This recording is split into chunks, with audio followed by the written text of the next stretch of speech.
please welcome to the stage Caroline Myss.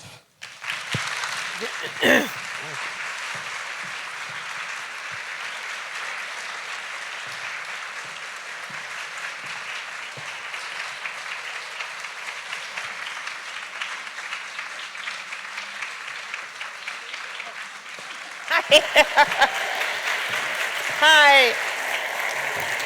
Thank you, Venetia. Thank you. Hi. Thank you for being here. Thank you very much. How I approach workshops these days. I'm at that age in my life. I'm at that age in my life where I've become extremely aware of the value of time and the preciousness of time. Time's become a very precious commodity. And so when I think about the fact that you've given me a day of your life, that is something I cannot return to you. You can always return 50 pounds, but you cannot return the hours that you've given me. And that's now how I measure what this day is worth. It's worth a day of your life, hours of your precious life that can't be returned. So from that point of view, that's how I organize what I want to teach. What can I give you that's worth your life, even a day of your life? How can I enhance your life? What can I teach you? So I select my topics now based on that. And from that point of view, given all that I've learned, what I teach, what I've come to know about us, human consciousness, the nature of the soul, all the things from the last 35 years of my journey as a teacher and a medical intuitive, and now what I consider to be the stirrings of a contemporary mystic.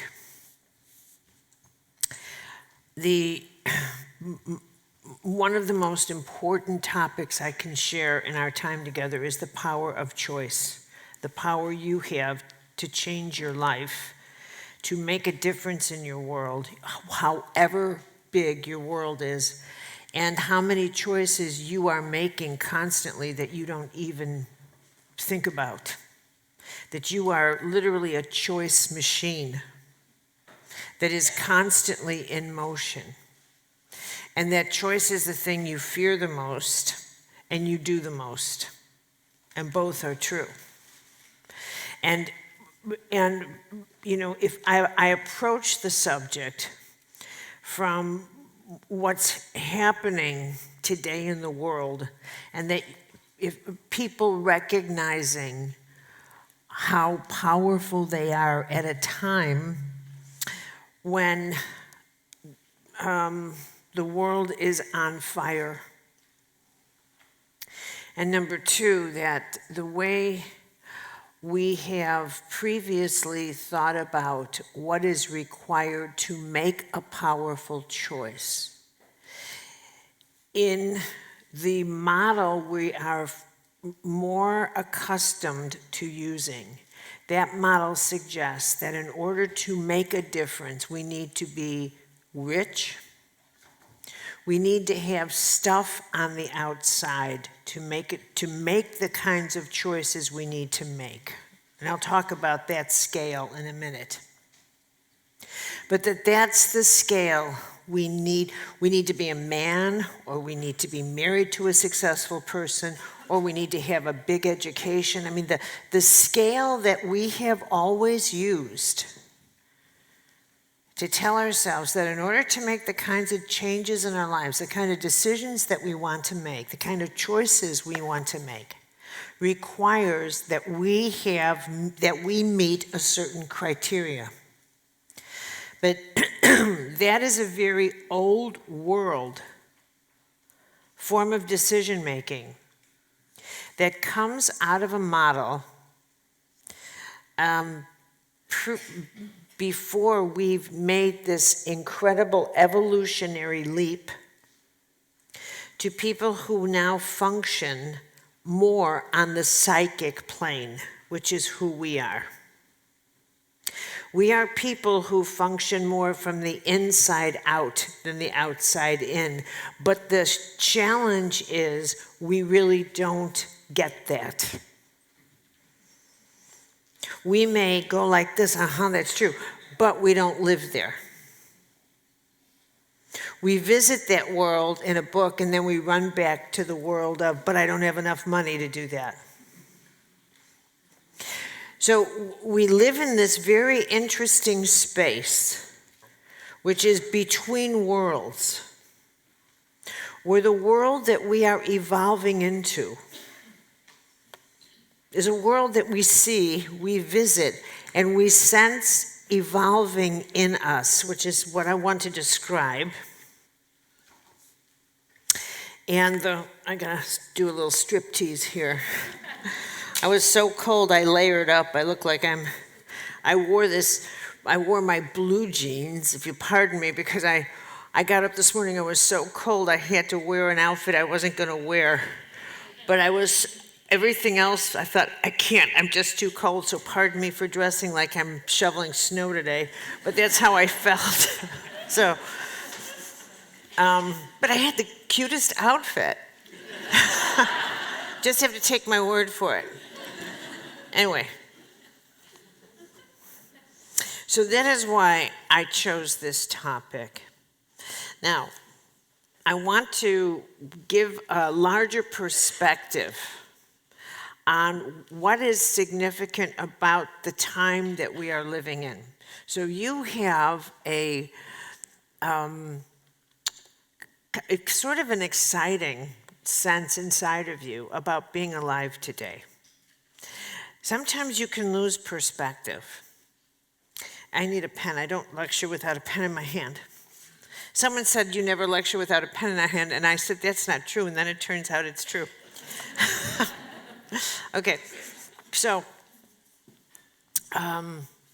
it's really important to get a large perspective.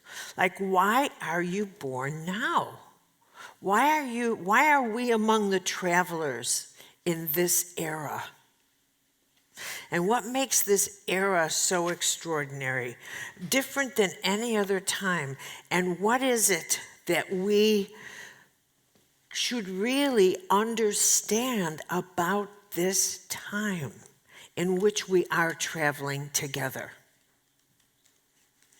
Because it is such a spectacular time. Now, for one thing, keep in mind something that's really truth. It's a privilege to be alive during this time. A privilege. And I want you to imagine that we who are alive now for a reason. We're not here by random, we're not apples that have fallen from trees. A lot of traditional ways of thinking are going to be dissolved and are getting dissolved during this time. I'll give you examples on a smaller level. Ideas of sexuality, for example. That there's only two sexes. We are discovering that maybe that's not true, which is very shattering for the traditional world. That people are making, and here's the operative word in our workshop together, choices. Power choices that say, I may not be, though I was born into a body that looks like a man's body, I am in fact energetically, psychically, emotionally, spiritually a female. So I have to change the vessel that I'm traveling in to go along with the energy that I am. Now that's a power choice that is becoming a very familiar power choice of our era. And I would venture to say that that particular type of power choice, a type in which a energetic, a psychic pattern of a human being who embodies the sexuality of what we call a transsexual, transgender, which is becoming more and more familiar, is a phenomenon of this age, far more than ever before. There is a porousness in our atmosphere, a coming together of forces, a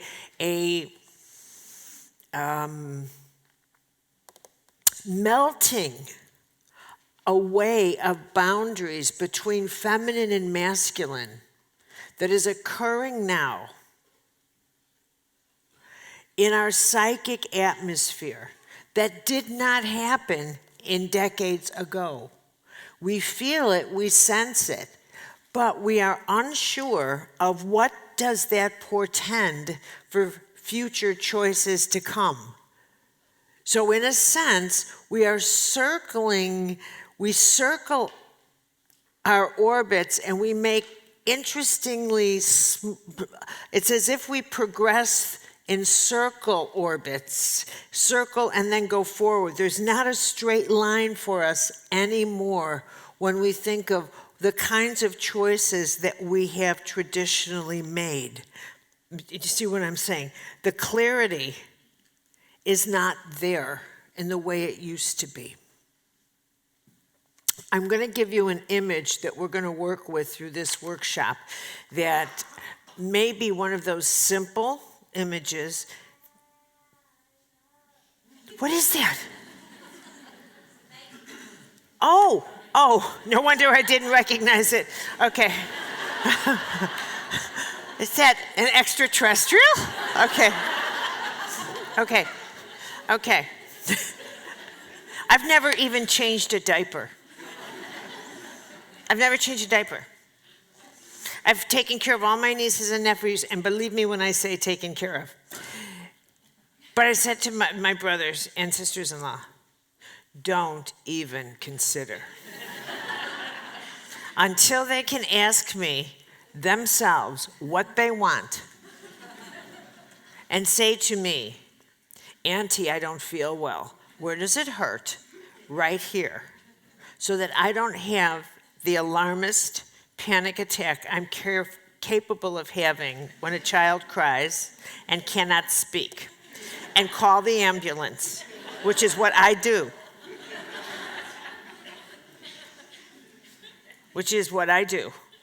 It needs an ambulance, it's dribbling. Which is what I did. It's dribbling. Which is what I did. And they collectively decided, don't ever let her babies.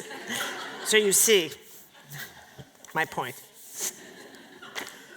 Okay, I'm going to share one might call me hyper-responsible, others have a different name. She's crazy. Okay, this is an image that actually you might find useful the rest of your life. I know it doesn't look like much, but let me fill it in for you. And those of you who've been with me, and I see some have, and so I'm hugging you. This is a building, you're a building. I want you to think of a building. Once a building is up and erected, it never moves. That's the same with you. Once you're born, once you're formed, you don't move. You're not ever born twice in the same. That's you. So you are a building. Once you're you, all the rest of the movement you will ever have in your life, all of it, all of it, I was going to move it for you, but all the rest happens inside of you, just like in a building. So from the moment you walk in a building, you can't move the building. You have to move within the building. You go up the floors. That's the same in you. Once you are you, All the movement in you is just like a building. Every time you decide to see the world differently, it's like moving up a floor. But just like going up a floor in a condominium building, every single floor you go up will change the way you are viewing your entire world from the very same address. From the very same address. If you go up to the 4th floor and you look out, you will see things you've never seen before from the 1st floor. But it's the same address. Then you go up to the 5th floor. And as you go up, you look at that. And the world on the floor, on the ground floor, suddenly becomes a bit more distant. You can't quite hear the dirt on the 1st floor as loudly. You can't hear the traffic as much. You can't smell the trash as closely. Suddenly, gradually, the air gets fresher. Gradually, as you go up higher, you get a clearer view and the night becomes more clear. The stars begin to focus. And you start saying to yourself, oh my God, this becomes more real than that. Simply because you can finally see it. You can finally see it. Whereas before, when you were on the 1st floor, you couldn't see it because of the traffic lights, because of the lights of the city. And so if someone said to you, do you know that the sky is blanketed with stars? You would say, what are you talking about? All I see is a big moon. I don't see 1 billion stars out there. But you would say, yes, there are. No, you would have to take it on, here's the operative word, faith. And maybe you would say, well, that's nice, in theory, but it doesn't mean anything. You would say, but oh my, you should see it. There's this constellation called Orion, and there's the Dipper, and there's this, and this, and you would say, so what? That doesn't mean a thing to me. It doesn't mean anything to me. You'd be like, wow, man, you have no imagination. Wow, geez, just because it doesn't mean a thing to you. But then one day someone says, come on up to your 5th floor, and you look up and you go, wow, and you see the Pleiades, and you see all of this for the first time, and suddenly it does mean something to you. Because now you see it. Now you see it. And it's not someone else's experience telling you to imagine something. Now you see it. Now you're smelling the fresh air. Now it's your air. And now you look out the window. And this actually happened to me. So I'm not making up an experience. That's why it's so impactful for me. I was in New York City on a hot summer day. New York City on a hot summer day is a loud, crowded, hot place. And when you walk on a really hot sidewalk that's been hot for days, because it's been several hot days, your shoes can get hot. I don't know if you've ever had that experience of walking on a hot place, and then your shoes get hot, and then your feet get hot, and then your feet swell. And they swell out of your shoes. And then your legs start getting hot, and you think, I just have to beat someone up. That will make me feel better. I'm sure it will. I'll take anybody. I need to smart off. I need to snap. I'm gonna die, right? This is hot. And then you look at the cab drivers in New York, and they're like, and that's all you can hear, and all the buildings go straight up. And in New York, they don't have alleys where they put the trash behind the buildings because they don't have alleys. So all the trash is on the sidewalk, and you're like, oh my God, and then there's that. So I was going to meet a friend, and the friend lives in a tall building, and she lives in the penthouse. That's this right here. So I go all the way up to the penthouse and I get out, and her penthouse has a little bit of a roof area that is, I tell you the truth, not even as big as this stage. I'm talking small, just like from the green curtain to where I am to here. That's all, this area. But in New York, this is a palace. In New York City, this is a huge, somebody would come out and say, wow. Okay? And she had it, of course, they treasure this amount of space. She had it fixed up. She had cute little table and all this and plants and this and that. And I walked out, and I looked down to the ground, and this was like 24 stories up or something like that. And I could hardly hear anything at all. It was cool. I could see the Hudson River that borders Manhattan Island. Suddenly, I wasn't on New York City, I was on Manhattan Island. There was the river. I could see New Jersey, not that that's a sight, but there it was. I see Jersey right over there. And come evening, as we sat there, having a wonderful conversation and dinner, and the sun was setting, and the lights started to sparkle up the buildings. And there was the Empire State, the iconic building, and Lady Liberty. And I just thought, I love this city. I love this town. And the only thing I couldn't spot was Broadway. And I thought, and then I looked up and I could see the stars. And I couldn't hear any of it. And the air was incredible. And I thought, if I went down to the first floor, and that's all I could ever see from this same address, I would thought, get me out of filthy New York. But what's the difference if I only lived on the first floor of me all my life? And I really thought about that. And I thought, if I only lived on the first floor of my inner self all my life, the first floor of my inner self is no different than if I lived on the first floor of that building. From the first floor, everything looks like survival to me. And those are the kinds of choices I make. Everything looks like survival. And all the choices I make look like, and if someone said to me, you have a penthouse in you. You have a penthouse.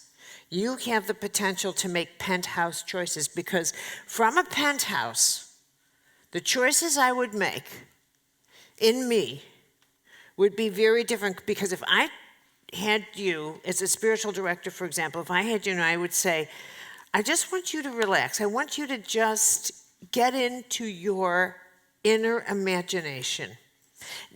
And the word imagination is associated with make-believe, which is unfortunate because that's one of the most powerful words in your vocabulary. To image something. To image yourself in a place where you are not influenced by fear, where you are not influenced by your history, and the way your history says, don't do this, you know you tried it once and it didn't work. Where you image yourself as having a fresh start, where those dark influences are not speaking it, and that you are strong enough, you're strong enough to silence all those reptiles from having any influence over you. Where you do not see the faces of people that you normally think of when you say the sentence, what will they say? There are no theys anymore. There are no theys that you hold in front of you when you think of, I want to do this, I'd like to make this choice or this choice. And you always, always stop because you tell yourself, or you ask, what will they say? There are no theys. They may still be there, but you no longer stop by and look at them. That's not a consideration anymore. And finally, the big hurdle. You're no longer stopped because you have a deep fear of being humiliated. Humiliation, the great big huge fear that stops people from living their life the way they imagine, the way they want, the way they dream of. That finally is not a part of your life. So if I said, I want you to imagine that person, you, that's your penthouse self. Now you may think, well, in order to be that penthouse self, I have to be young and rich and this and that. You're going to have all this criteria to get it for that. Because most of you, I already know it, will never say, well, in order to be that person, I have to have, that's your operative word. I have to have things to be that. Most people I meet never say, I have to become in order to do this. It's a become journey, not a have journey. You have to become a different person. You have to develop a few muscles to run up those stairs to the penthouse. It's not about having anything that allows you to be your penthouse self. It doesn't matter. I could take you out and buy you the best wardrobe and get you a fantasy car, and you still wouldn't make those decisions. You can get all the designer clothes and the big car, and you still would be terrified of being humiliated. It wouldn't change a thing. But if you develop that kind of self-esteem, you'd never need any of that. I could put rags on you, and even that wouldn't matter to you. You would be able to live your life the way you wanted, because stuff wouldn't matter. So you with me here? Okay. So how many of you are in a journey right now of transitioning or wanting to or wishing there was, I'd like to just be able to make one big choice or anything like that? You're in movement. This is good. And how many of you think you're not? And like there's nothing happening? Oh yeah? You really do. So here's the law of life. All things are moving. And if you think they're not, you are kidding yourself. So I'll say it again. All things are moving. You may say to yourself, I don't want anything to change. But everything's changing, which is not like, look out, lady. But I'm not saying that. But the law of life, the law of Buddha, is that life changes. Every day you get older, you're changing. Life is constantly changing. Okay, so I said I want to just point something out about what makes this time so phenomenal. The difference between who our elders were and who we are. They would never be in a workshop like this. They would never. Like my parents, your parent, well, maybe some of you are younger, your parents would, especially when they come up to me and say, my mother introduced me to you, and I'm like, get out. But, right? But, what can you do, right? But the great turning point was World War II. The great turning point in the history of civilization. So I'm not going to give you a crash course in history, though it would be great with the way I teach it. But the important point there is that we entered the nuclear age. That changed everything, and it changed us. And it changed what we need to learn about us. We became a different species when we entered the nuclear age. And it activated an evolution, not just a change. And part of what it activated in us is the necessity of our becoming multisensory. multisensory. So if you can imagine something, and I really, again, imagine, prior to World War II, we moved along like a horizontal line. So that every day moved like this, and we all used a watch, and so that if I said, how's time going, we all felt the same speed, hour by hour, day by day. None of us spoke in like this. Time is just flying. Does time seem to go faster? Why all of you say that? No one did prior to World War II. No one was experiencing the phenomenon that time seems to be altered, is another word, and a more appropriate one. It seems like we're sharing an altered experience of time, or that time is in fact shifting within us. What is time? Time is a psychic experience. That's a very hard thing to explain, but it is. Okay. Prior to World War II, if I said to you, where's yesterday? Where is yesterday? Where is it?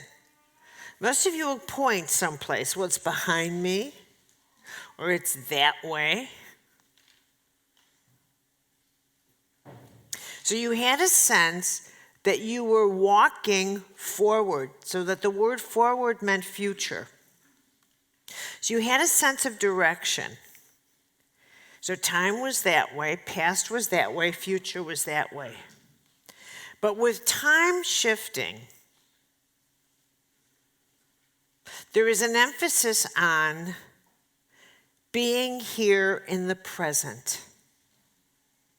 And how we're experiencing that is that we are a cultural value system has changed.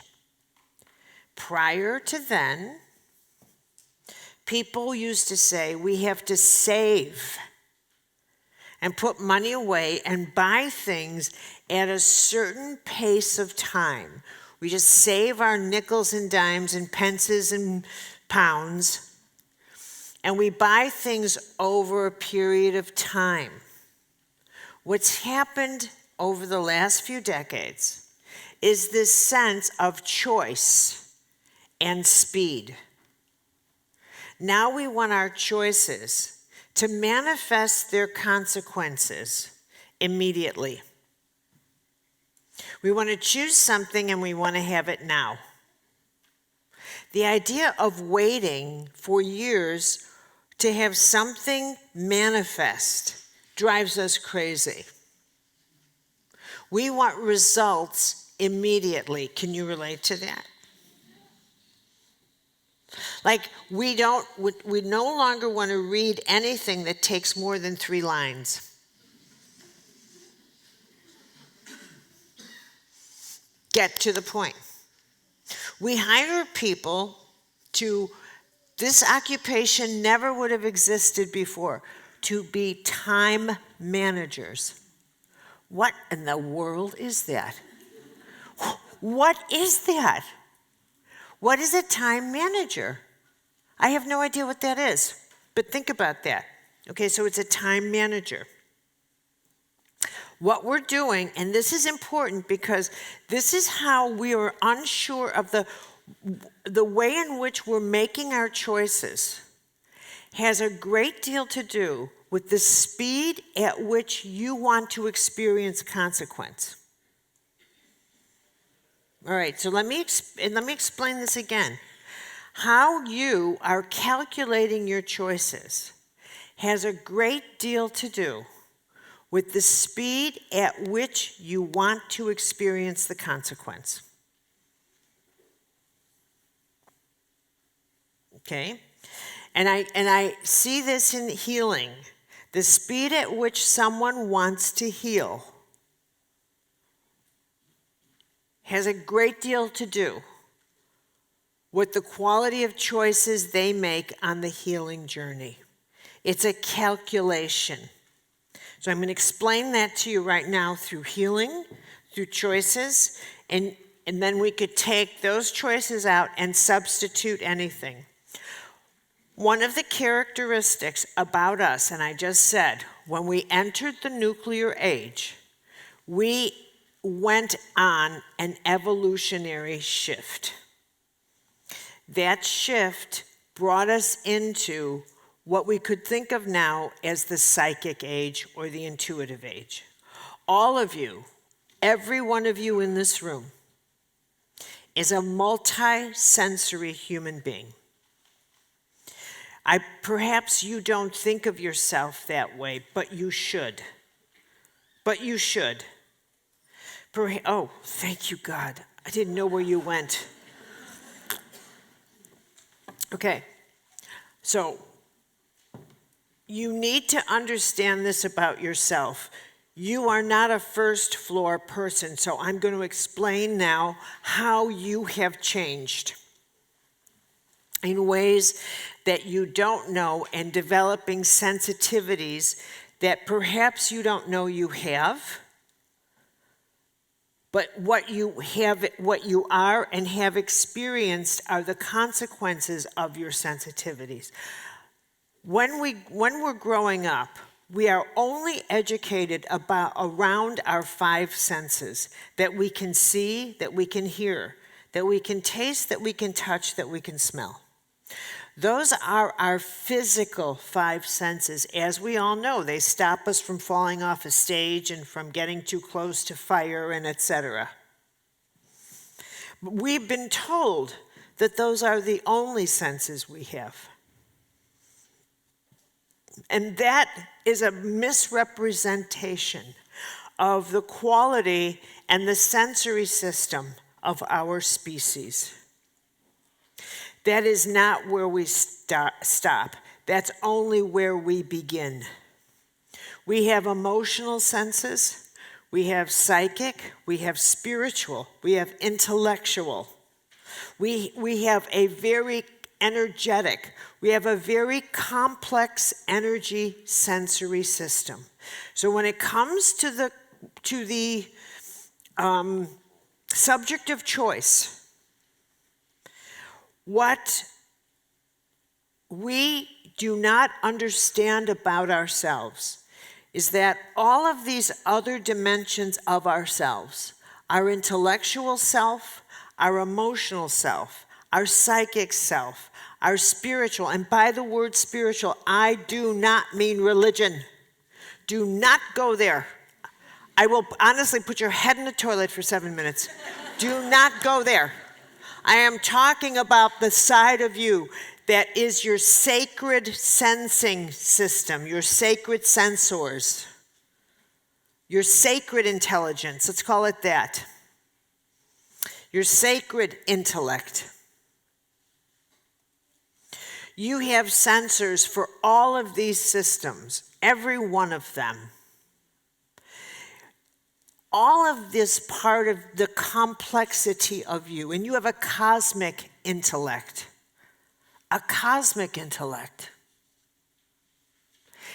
Does that not thrill you? Okay, now, every time you make a decision, all of these parts of you participate. And you're part of the collective unconscious. You have an archetypal intellect. Your archetypal patterns. All of these are participating in how you make even what you would call the simplest choice, to wit, what should I wear today? What should I wear today? What should I have for breakfast? Now, you may think those are simple choices, but are they really? What should I have for breakfast? Let's say that you think, what a simple choice. But the whole of your system kicks into gear. Your intuitive system, your bio-spiritual ecology kicks in and immediately sends up signals. What is she missing? What is he missing in terms of electrolytes, balance, sugar balance, salt? Because your whole bioecology system is designed to keep you healthy and to return you to a center of balance and to manage you. So let's say you got up and you're craving sugar, which is my downfall. I always get up and crave something sugar these days, and I will beat this, okay? But it is at present, I'm on the battlefield. So, and it is a battle. It is a serious addiction. I'm suffering, but anyway, okay. That's as far as it goes. And then, all right, but my system is telling me, don't go near that. You are so off whack and you're experiencing it as a craving. So I recognize that I'm out of whack and my system is warning me because the craving is so serious. And that's how I understand the craving. The craving is, and because I speak craving fluently, I know that, of course it's tempting to go have that, but that's exactly what you shouldn't do. Craving that seriously tells you how out of whack you are. And indulging in that is exactly what you shouldn't. That's exactly the measure. Not until you get up and you feel like, should I or shouldn't I? And you're flatlining is when you are back in balance. The day that you flatline is when you are back in balance. So it's not a simple thing. Should I have honey? Should I in my tea? Should I have this? It's not a simple choice now, is it? It's a major choice to, should I go court diabetes? Let me think. It is not a simple thing. Everything you do, because your whole bio system is now talking to you. When you ask that question, and if you hold still, you'll see that your body, your whole bio system answers you every time you ask, should I eat this? I have a taste for something, what is it? Your whole system speaks to you because that's how we are wired today. We are living, psychic, spiritual, active creatures. And if anyone says, I've never had that experience, you are lying to yourself. You are lying to yourself. It's impossible not to. Impossible. That is the same as someone who is 40 years old telling me they were never 39.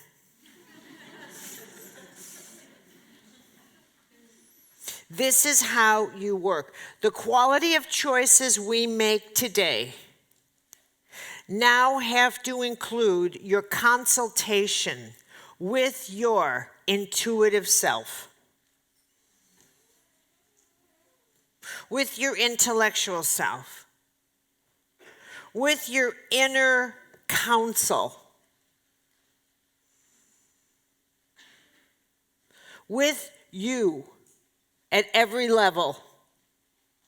And the operative word is balance, B-A-L-A-N-C-E. Is the choice you want to make something that will help you maintain balance, throw you out of balance? If so, what are you going to do about that? It is not about anything else. If you then say, well, I want it, then follow it up with why. What is it? What is going on? Do you need? Are you being guided to do this? We will talk about that tidbit in a minute.